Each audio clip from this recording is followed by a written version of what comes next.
We're at a point now where it's going to be really important to be able to identify intervals between notes on the staff. So we're going to go back, we're going to review really quickly our generic intervals, and we're going to need to find a way to be able to look at two notes on the staff and figure out what the interval is between those two notes. So let's review our generic intervals.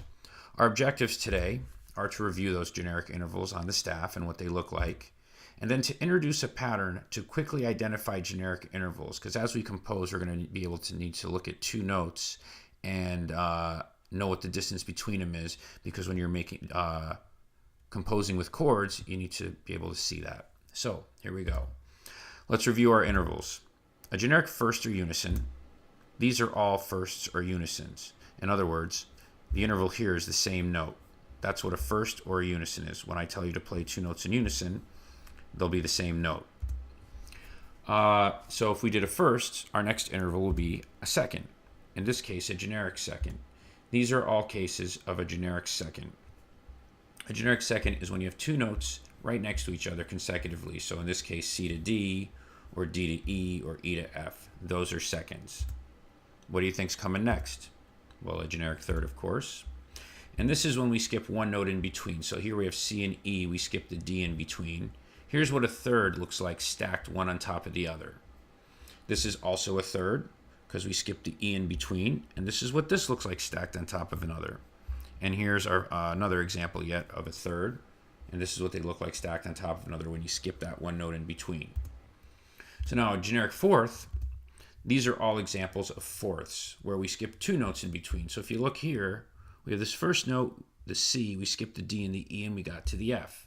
Here's what those two notes look like stacked one on top of the other. That is a fourth. Here, D to G, that is also a fourth because we skipped the E and the F in between, and that's what they look like stacked on top of another, and here being another example of the same. A generic fifth, these are all examples of a generic fifth. So if you look here, we notice we skipped three notes in between. We have the C to the G, that is a fifth. We skipped the D, the E, and the F, the three notes in between.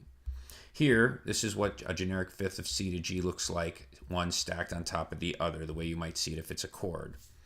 Here, D to A is also a generic fifth. We skipped three notes in between, the E, the F, and the G.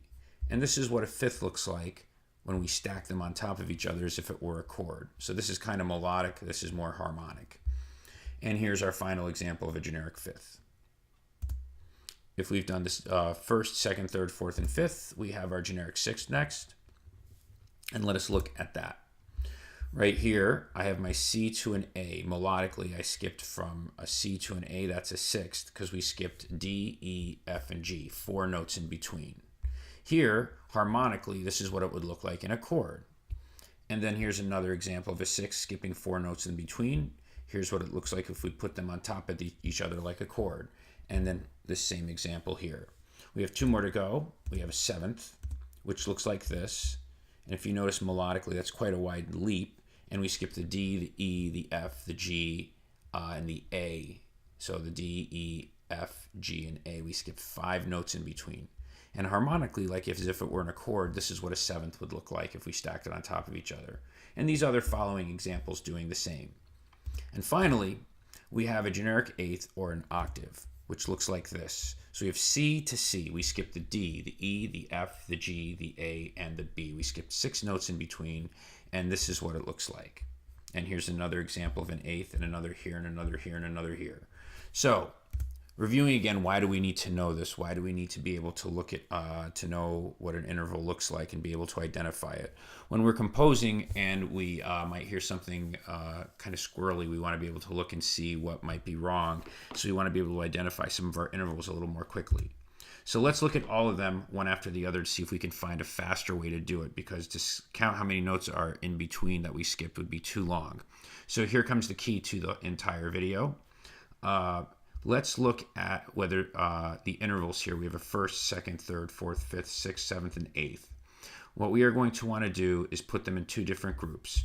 We want to put them in groups of odd numbered intervals and even numbered intervals. What do I mean by that? A first, a third, a fifth, and a seventh. Those are the odd numbered intervals because those are odd numbers. And a second, a fourth, A sixth and an eighth are the even numbered intervals because 2, 4, 6, and 8 are even numbers.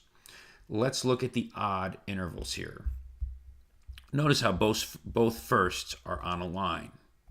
If I had a D or an F, which is in a space, and it was a first away, they would both be in a space. In this case, they're both in a line. Look at the thirds. C and E are both in a line. If I had another example of a third, which would be A and C, they would both be in a space. Fifth here, C and G, both in a line. And then a seventh here, C and B, both on a line as well. So what you have is if the interval is odd, both notes will either be on a line or a space. So if it's an odd numbered interval and one note's in a line, the other will be in a line. If it's the odd numbered interval and one note's in a space, the other will also be in a space. So the even number intervals are the opposite. So we have a second here, one on a line, one on a space. We have a fourth, one on a space, one on a line. We have a sixth, one on a line, one in a space, and an eighth, one in a space, one in a line, or vice versa. And that's basically how you're going to start identifying your intervals a little more quickly. Thanks for watching.